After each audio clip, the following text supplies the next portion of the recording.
Bonjour à toutes et bonjour à tous. Je suis ravi de vous retrouver pour ce nouveau webinaire Hawk Spotlight sur le thème des insights au service du média. Il est un peu plus de 10h30. Je vous propose que l'on attende quelques instants pour permettre à tout le monde de nous rejoindre. Et en tout cas, merci à ceux qui sont déjà connectés. Restez bien évidemment en ligne et je vous retrouve dans quelques instants. Merci, à tout de suite.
Alors, il est 10h32, je vous propose que l'on commence pour éviter de prendre un peu trop de retard. Donc, bienvenue à toutes et bienvenue à tous pour ce webinaire Hawk Spotlight sur la thématique des insights et plus précisément sur la manière dont les insights et l'intelligence marketing vont servir l'efficacité média et notamment dans le cadre de plans médias omnichannel. Pour cette session de 40 minutes, je serai accompagné notamment par Rossana Gaillonnet, Customer Success Manager chez Hawk, qui va notamment porter et représenter l'expertise Insight. Salut Rossana et merci pour ta présence et ta participation ce matin. Et pour ma part, je suis Geoffrey Fossier, CMO chez Hawk.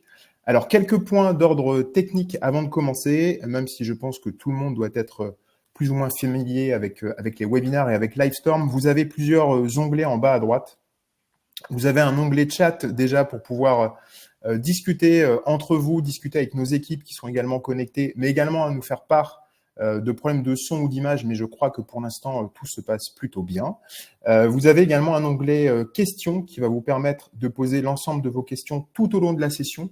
Alors, on ne va pas prendre le temps de répondre aux questions au fil de la présentation, mais par contre, on a prévu quelques instants de Q&A à la fin. Ça sera l'occasion pour nous de piocher dans quelques-unes de vos questions. Si on n'a pas le temps de toutes les traiter, on se chargera de vous faire une réponse par mail en parallèle. Et puis, vous avez également un onglet sondage. J'attire votre attention sur ce petit onglet parce que vous avez déjà un sondage qui est publié dedans qui va nous permettre de récolter vos envies pour des prochains webinars et notamment de nous faire part des thématiques qui vous tiennent à cœur sur lesquelles nous pourrions organiser justement de prochains événements. Alors, cette session va se composer en deux parties. Dans un premier temps, nous ferons un bref rappel de ce qu'est Hawk pour ceux qui ne nous connaissent pas ou pour ceux qui nous connaissent mal, et surtout la manière dont nous avons d'appréhender l'intelligence marketing et les insights à travers notamment nos propres solutions, des solutions propriétaires. Et puis enfin, une seconde partie qui sera notamment animée par Rossana, qui va notamment vous montrer comment nous mettons à profit l'ensemble de ces solutions au bénéfice de nos clients, avec notamment la présentation d'un cas concret, parce que c'est toujours plus légitime quand c'est porté par une activation qui a été réalisée. Et pour cette même activation, on parlera notamment d'une campagne opérée pour un opérateur et un fournisseur d'Internet français. Alors, pour commencer, pourquoi ce thème et pourquoi surtout nous parlons souvent d'omnicanalité chez Hawk? Alors, tout simplement parce qu'aujourd'hui, l'ensemble des consommateurs sont devenus des consommateurs omnicanaux.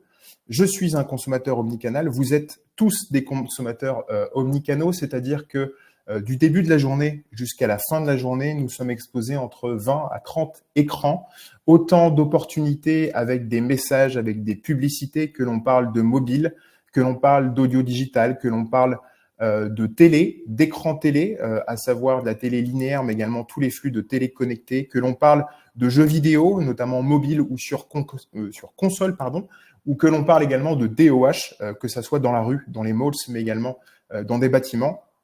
Nous sommes toujours exposés aujourd'hui à des écrans et ça nous semble évident aujourd'hui pour nous d'aller accompagner nos clients vers cette omnicanalité parce que justement, ça représente autant d'opportunités d'entrer en contact, d'entrer en relation, de nouer des liens avec vos clients. Et c'est notre ambition aujourd'hui chez Hawk, c'est notre objectif d'aller accompagner de manière sans couture l'ensemble de nos clients, agences médias et annonceurs, dans la diffusion de leur campagne digitale sur tous les écrans, comme vous le voyez ici à l'écran et comme j'ai pu notamment vous le citer juste avant, du mobile jusqu'à la télévision, avec la plus grande des créativités, bien évidemment parce que chaque écran étant singulier, nous accordons énormément d'importance au fait de pouvoir vous partager une expérience publicitaire qui se veut adaptée, qui se veut créative, qui se veut immersive pour capter l'attention de l'audience qui se trouve derrière l'écran.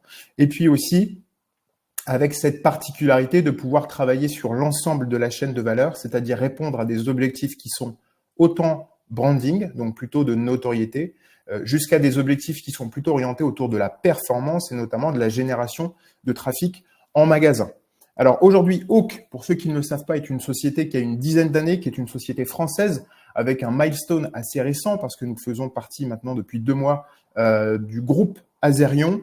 Notre empreinte est européenne, c'est-à-dire que nous avons des bureaux en France, bien évidemment, mais pas que. Nous avons aussi des bureaux au Royaume-Uni et puis également en Belgique et en Allemagne, avec un footprint de collaboration avec toutes les grandes agences de groupes de communication, les agences indépendantes évidemment, et puis également avec des collaborations dans tous les secteurs aujourd'hui, que ce soit les annonceurs du luxe, de la beauté, les retailers, que ce soit de la grande distribution alimentaire ou de la grande distribution spécialisée, que ce soit de l'automobile, que ce soit de l'entertainment, bref, aujourd'hui, nous travaillons avec tous les secteurs du marché. Si l'on doit faire un bref rappel, ou en tout cas garder en tête les points différenciants de Hawk par rapport à la concurrence, l'omnicanalité en premier point, bien évidemment, comme je viens de vous l'expliquer, cette capacité que nous avons d'être quasiment votre seul partenaire pour aller diffuser votre campagne sur tous les écrans de manière simple, de manière sans couture. Cette créativité qui est très forte également parce que nous tenons à adapter et à créer de véritables expériences sur chacun des écrans. Cette capacité aussi à cibler les bonnes audiences avec énormément de partenaires data qui vont nous apporter la meilleure des data sur chaque écran. De la puissance, bien évidemment, c'est un peu l'enjeu de cette omnicanalité. Dès que l'on combine, dès que l'on va associer des écrans, on va tout de suite atteindre un degré de pression publicitaire quasiment maximal. Le full funnel, j'en ai parlé juste à l'instant, c'est-à-dire que nos solutions s'adaptent autant du branding jusqu'à la génération de trafic en magasin. Et puis le dernier point, c'est le sujet du jour, c'est-à-dire les études. Cette capacité que nous allons avoir de mesurer l'impact de vos campagnes publicitaires sur justement tous les indicateurs qui vous tiennent à cœur, qui comptent pour vous, qui comptent pour votre campagne, notamment sur des indicateurs qui sont très hauts de funnel, sur la partie branding, avec notamment la capacité à mesurer les retombées de votre campagne publicitaire sur la mémorisation de votre marque, la notoriété de la marque, la considération, l'intention d'achat, de se renseigner, de se rendre en magasin, de se rendre sur le site internet de la marque, etc., etc. Une dizaine, une quinzaine d'indicateurs qui vont se retrouver plutôt sur cette logique de brand lift.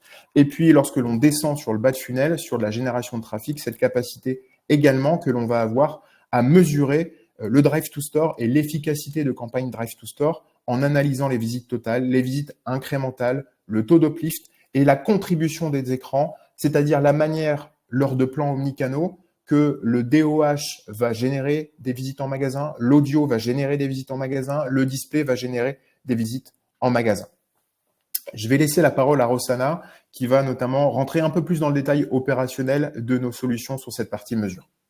Parfait. Merci Geoffrey. Bonjour à tous.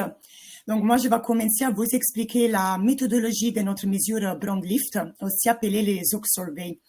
Nous, on interroge toujours un groupe d'exposés qui est créé avec des devices ID qu'on récupère des campagnes médias Et à ces exposés, on adresse nos questionnaires 100% digitaux. Les questionnaires sont créés par l'équipe Customer Success, donc l'équipe à laquelle je travaille, et on s'occupe vraiment de créer des questionnaires sur mesure pour répondre aux objectifs de la campagne média. Donc les questionnaires à chaque fois sont personnalisables sur la base de l'objectif du produit et de la marque. En plus, en ce moment dans les marchés français, on a autour de 300 études qu'on a fait à partir de l'année 2021 et on a créé aussi une base de benchmarks qui sont divisés par secteur d'activité, mais aussi par dispositifs médias activés. Et donc, à chaque fois, dans nos présentations, on pourra aussi ajouter des comparaisons par rapport à vos concurrents. On rentre encore plus dans la méthodologie de notre mesure BrandLift. Donc, on commence toujours avec la création de notre échantillonnage. Comme on disait avant, on a tout d'abord les groupes d'exposés, qui est créé à travers des devices ID qui récupèrent des campagnes médias et qui respectent aussi les critères de l'audience principale choisie par les clients pour sa campagne média. Après, à côté, on crée aussi les groupes de contrôle. Les groupes de contrôle sont créés de la même façon du groupe d'exposé, en respectant les mêmes critères du groupe d'exposé. La seule différence entre les deux groupes d'analyse, c'est qu'en fait, les groupes de contrôle sont des répondants non exposés à la campagne média. Et en plus, pour rendre notre analyse encore plus poussée, pour donner encore plus des insights, on a créé un troisième groupe d'analyse qui sont les exposés mémo. Dans ces cas, on prend en considération les répondants qui se souviennent d'avoir vu ou entendu la publicité à travers notre campagne média. Deuxième étape de notre méthodologie, c'est la collecte des réponses. Nous, on diffuse toujours nos questionnaires qui, comme on disait avant, sont 100% digitaux et personnalisables. On les diffuse dans un format interstitiel et dans un environnement in-app. Et on a la possibilité de collecter les réponses en temps réel. Et la dernière partie, c'est la partie d'analyse. Dès que l'étude est terminée, l'équipe Customer Success s'occupe en fait de créer des présentations sur mesure pour nos clients, pour analyser les résultats globaux qu'on a générés grâce à la mesure BrandLift et pour faire aussi des comparaisons par rapport au groupe de contrôle, mais aussi notamment, comme on disait avant, par rapport aux benchmarks qu'on a créés. Donc, comme on disait avant, la mesure BrandLift est utilisée pas seulement pour mesurer l'impact global de votre campagne à travers les KPIs BrandLift, ou comme on peut voir dans ces cas, on peut mesurer par exemple la mémorisation et la notoriété et faire des comparaisons par rapport au groupe de contrôle et aux benchmarks aussi qu'on a. Mais on peut aussi mesurer les KPIs sur la base des questions profils qu'on pose. À chaque fois, dans nos questionnaires, on a toujours au début des questions profils qu'on pose.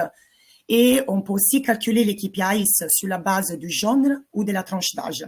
Mais la partie plus importante de notre mesure BrandLift, c'est en fait la contribution omnicanale qu'on peut donner aussi.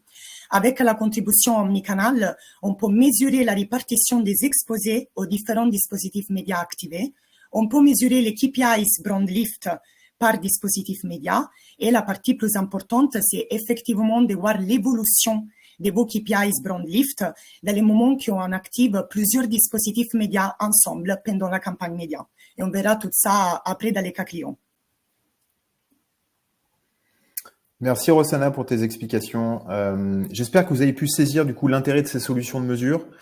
Si tel n'est pas le cas, enfin en tout cas si tel n'est pas le cas en effet, ou si vous avez encore des doutes sur le sujet, je vous propose que l'on bascule à partir de maintenant dans la seconde partie de ce webinaire où l'objectif ici est de vous présenter un cas client un peu plus concret et surtout de vous montrer la manière dont nous avons pu combiner nos solutions pour analyser justement l'impact de cette campagne. Alors, quelques éléments de rappel autour de cette campagne. Nous sommes ici dans le cadre d'une campagne qui a été réalisée pour un annonceur opérateur FAI français avec l'agence notamment Publicis, avec notamment une campagne un peu particulière parce que on est dans le cadre ici d'une campagne qui est à double objectif, à la fois une campagne qui a cet objectif d'aller générer des visites incrémentales dans l'ensemble des boutiques du réseau, mais également cette volonté d'aller interagir et d'avoir surtout un impact réel sur certains indicateurs de marque, notamment la mémorisation, la notoriété et l'intention d'achat ou en tout cas l'intention de se renseigner. Quelques détails également opérationnels sur la campagne, une campagne d'une dizaine de jours en fin d'été cette année. Les KPI mesurés étaient à la fois des KPI de Drive to Store, mais également des KPI médias, plutôt branding.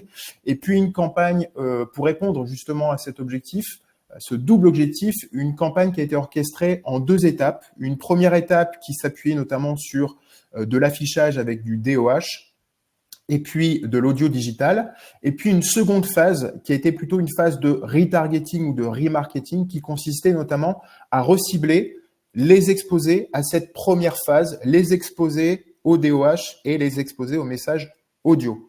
Les écrans, les formats activés, donc une combinaison des écrans que j'ai pu citer à l'instant, c'est-à-dire du display sur le mobile, des spots audio sur différents environnements en audio, et sur le DOH, cette capacité que nous avons à aller sélectionner de manière chirurgicale, très précise, tous les panneaux qui sont les plus en affinité ou en tout cas les plus cohérents pour cette stratégie. Ici, par rapport à notre objectif de Drive to Store, l'objectif pour nous était d'aller activer, sélectionner et considérer uniquement les panneaux qui étaient dans une zone, dans un radius assez proche de chacune des boutiques du réseau de l'opérateur.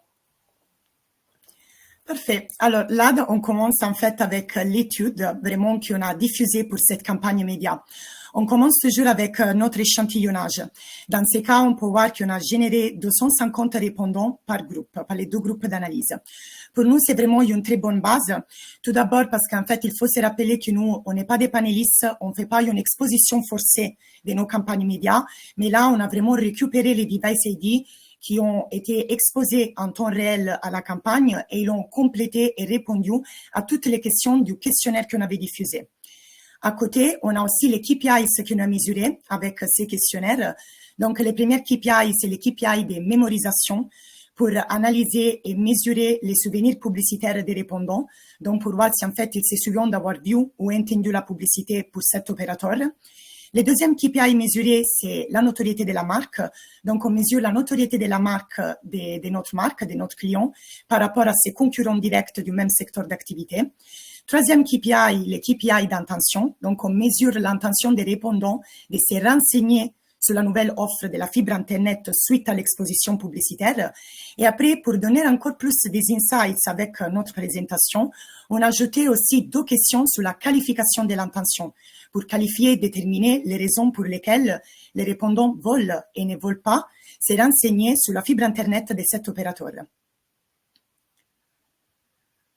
On commence donc avec les premières KPI qu'on a mesurées, que c'est les KPI de mémorisation.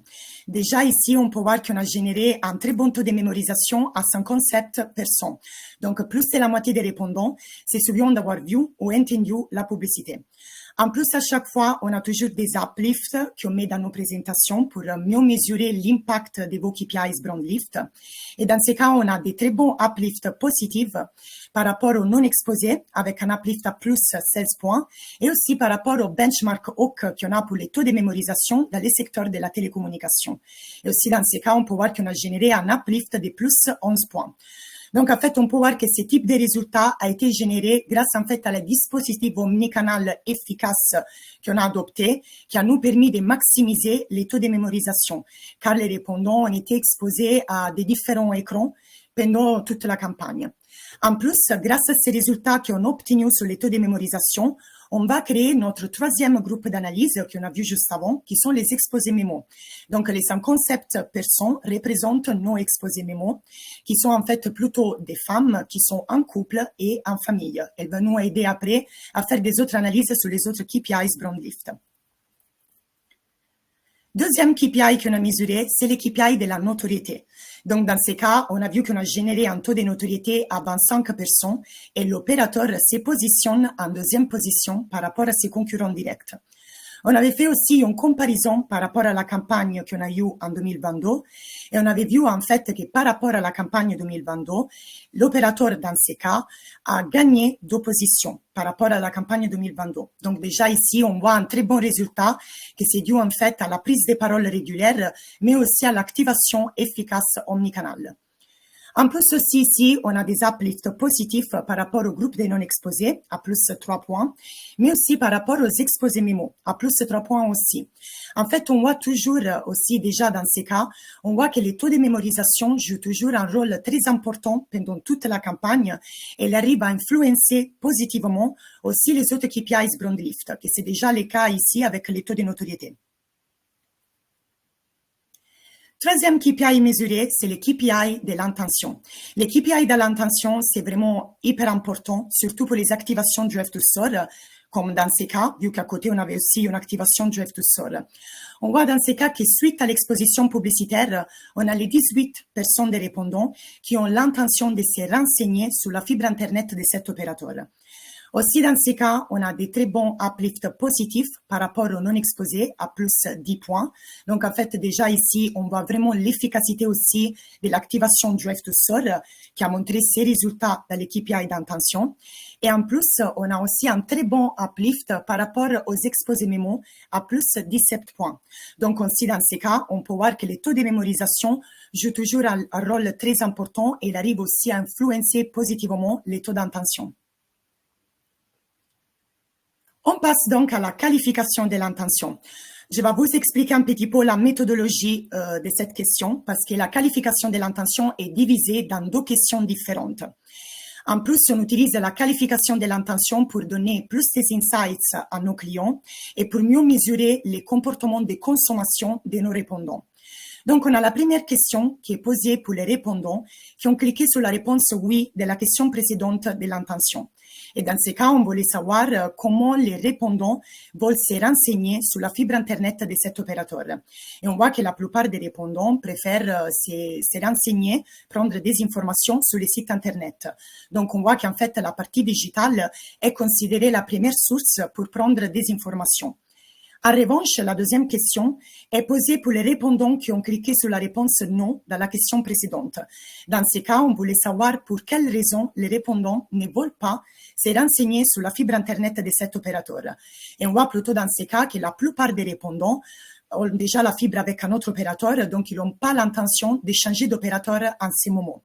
Donc, ces deux questions vont nous aider à donner plus des insights à nos clients pour mieux connaître leurs consommateurs, leurs clients, mais aussi pour mieux connaître leur comportement de consommation.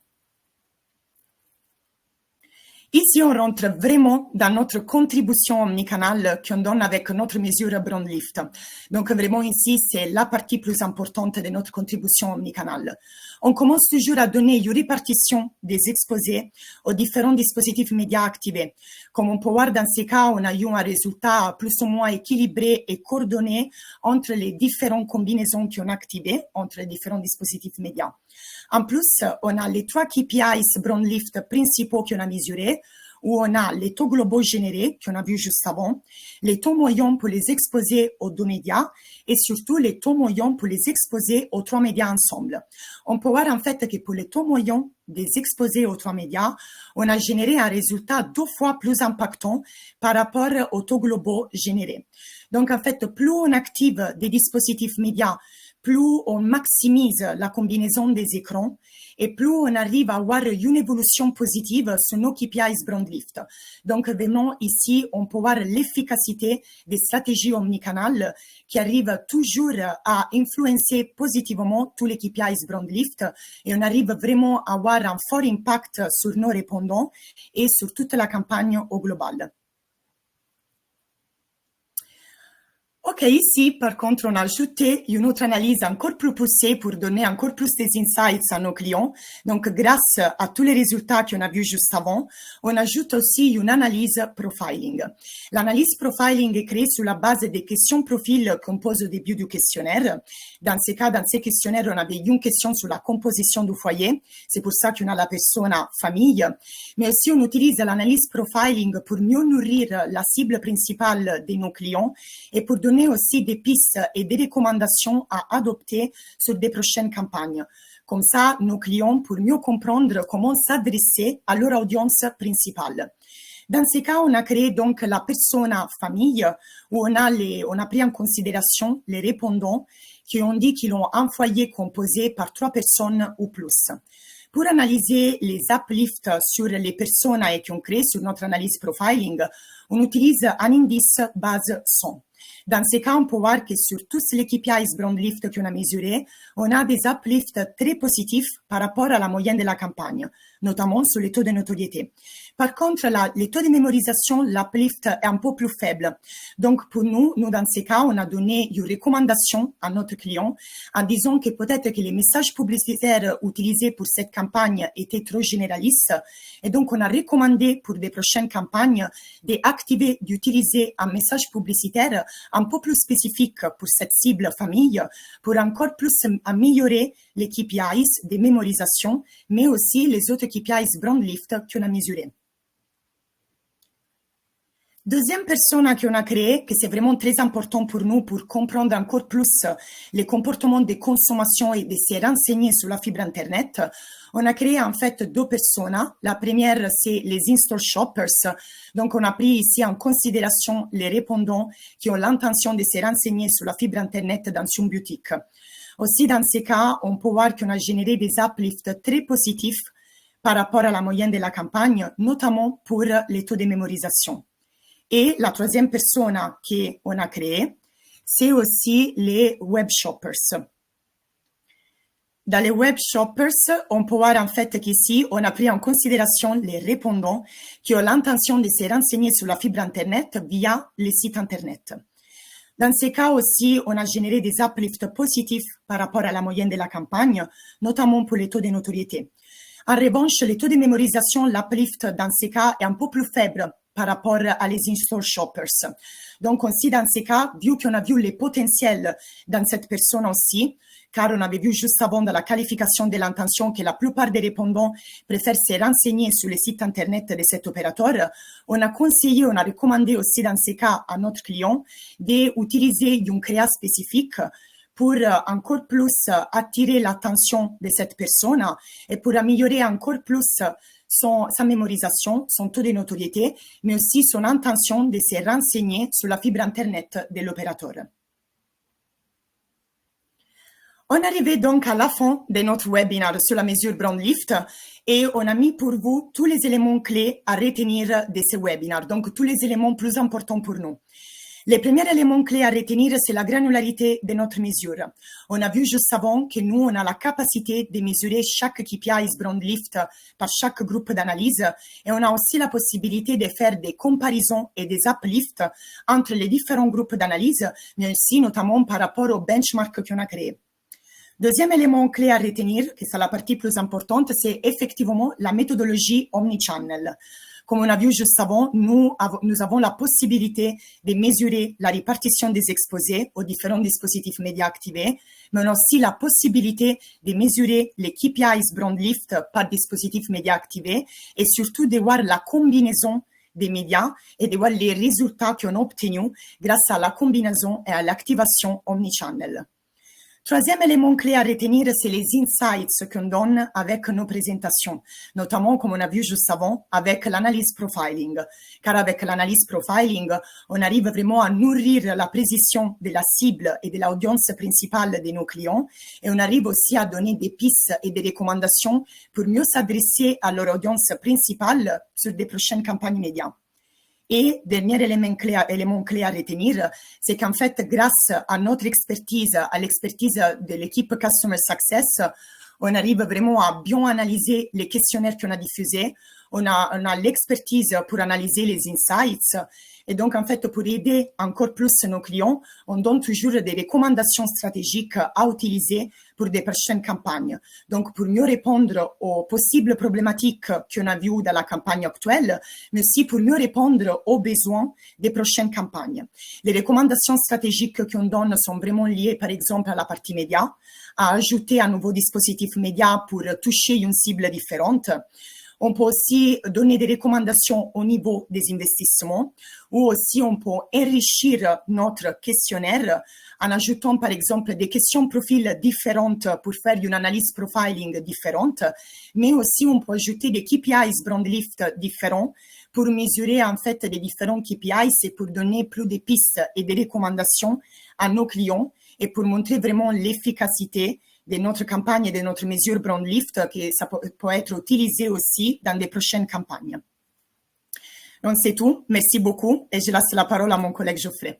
Merci Rossana pour la présentation du cas. Alors, Ce qui est intéressant, et je pense que vous l'avez compris, c'est cette capacité que les solutions de mesure de Hawk vont avoir à combiner à la fois de la mesure d'impact très finalement quantitatif à justement de l'audience profiling sur notamment des items caractéristiques pour vous aider à mieux identifier vos audiences.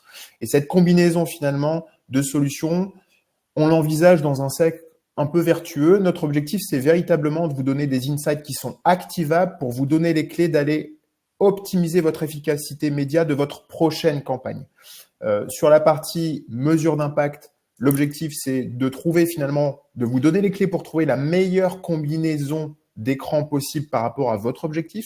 Et sur la partie audience profiling, c'est de vous aider finalement à adresser les meilleures cibles ou en tout cas d'aller identifier les cibles qui sont à travailler en fonction de vos objectifs marketing. On a tenu le timing de 30 minutes, c'est parfait. Je vous propose qu'on garde quelques instants pour une petite session de questions-réponses. Il y en a quelques-unes dans le chat, donc on peut en prendre quelques-unes, Rossana. Oui. La première, c'est une question de Dimitri qui nous demande si, en effet, on est véritablement, notamment sur la mesure brand lift, sur de l'exposition réelle. Oui, c'est exactement ça, exactement. En effet, je ne peux que confirmer ce que tu dis. Il y avait une deuxième partie dans la question qui était plutôt, on va dire, autour de la méthodologie. Et Dimitri nous demandait si ce fonctionnement se faisait à partir de pixels. Alors, ce n'est pas le cas. On ne fonctionne pas avec des pixels chez Hawk, mais on fonctionne plutôt à partir de l'identifiant mobile qui est un peu le socle de l'omnicanalité pour nous, autant dans la partie activation que dans la partie mesure. Sur la partie mobile et notamment dans la partie applicative, grâce à l'identifiant mobile, on va être capable d'aller juger l'exposition d'une personne. Et cet identifiant mobile, on va également s'en servir sur l'audio digital qui est majoritairement aujourd'hui consommé dans un environnement et dans un univers applicatif. Et puis, on va également s'en servir sur le DOH pour faire le lien, notamment, grâce à toute la donnée de géolocalisation qui va graviter autour de cet identifiant mobile qui va nous permettre de juger de l'exposition d'une personne à une campagne DOH en sachant si cette personne a été exposée à une campagne en fonction de ses déplacements et savoir si elle a gravité autour de panneaux qui étaient notamment activés dans le cadre de cette campagne. Donc ça, c'était une première question. On a une deuxième question de Pauline qui nous demande si on a des volumes d'impression minimum par campagne pour pouvoir mener des études d'impact. Alors, moi, plutôt, on a des volumes d'impression plutôt liés à la partie device ID.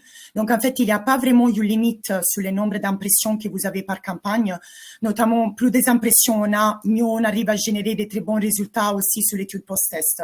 Donc, effectivement, on a des limites plutôt liées au device ID, mais on check en interne, c'est vraiment une chose qu'on check nous. Mais normalement, quand on a des campagnes, notamment par exemple sur la partie display et sur la partie mobile, on arrive vraiment aussi à avoir des très bons résultats grâce à l'étude post-test qu'on fait à côté de la campagne média.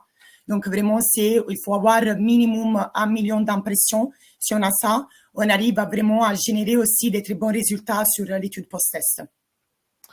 On a une autre question d'Elodie qui nous demande si ces mesures sont systématiques sur les activations. Alors, elles ne le sont pas sur, en effet, toutes les campagnes, notamment sur les campagnes qui ne vont pas avoir un volume ou une pression publicitaire suffisante pour pouvoir justement aller retrouver ces personnes exposées.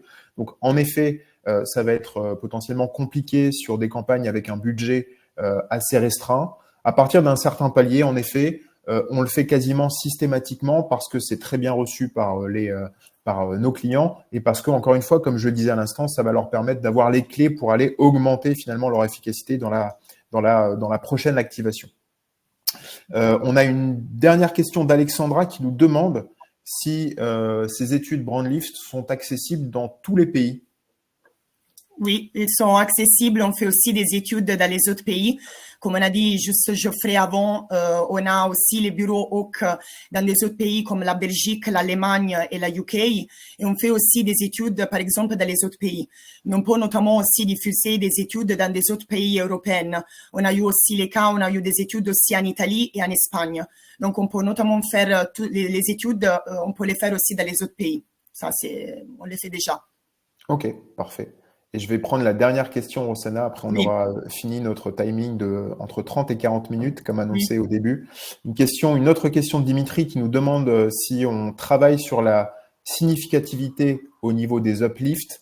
Moi, je vais apporter une première élément de réponse, mais je te laisse compléter. En effet, sur certains cas, on est tout à fait capable d'aller solliciter un tiers partenaire qui va justement nous valider la significativité des uplifts que l'on va avoir entre les groupes d'exposés et les groupes de contrôle. Oui, Si tu veux rajouter des choses, Rossana, n'hésite pas. Non, c'est effectivement ça. En fait, on arrive vraiment, grâce à notre étude, à faire vraiment une comparaison entre les groupes de contrôle et les groupes d'exposés. Après, comme on a dit aussi avant, on peut ajouter des autres uplifts, comme on a vu juste avant, par rapport aux exposés mémo, mais aussi par rapport au benchmark qu'on a créé. Mais c'est effectivement, comme a dit Geoffrey. Donc, c'est ça sur les uplifts qu'on a. Parfait. Merci à tous pour votre présence ce matin. Merci Rossana à toi. Si vous avez 30 secondes, voire même un peu moins, je vous invite tous à vous rendre dans l'onglet sondage pour aller voter pour la thématique qui vous intéresse, que nous pourrions aborder potentiellement ensemble la prochaine fois. Vous avez le choix entre l'audio, le gaming, advertising, la créativité, les activations Drive to Store, la mesure Drive to Store ou la mesure de l'attention publicitaire. N'hésitez pas à faire vos votes. Merci encore à tous pour votre présence. On était ravis de vous avoir avec nous ce matin et on vous donne rendez-vous bien évidemment au prochain Hawk Spotlight. Merci à tous. Très bonne journée. Merci à tous. Bonne journée.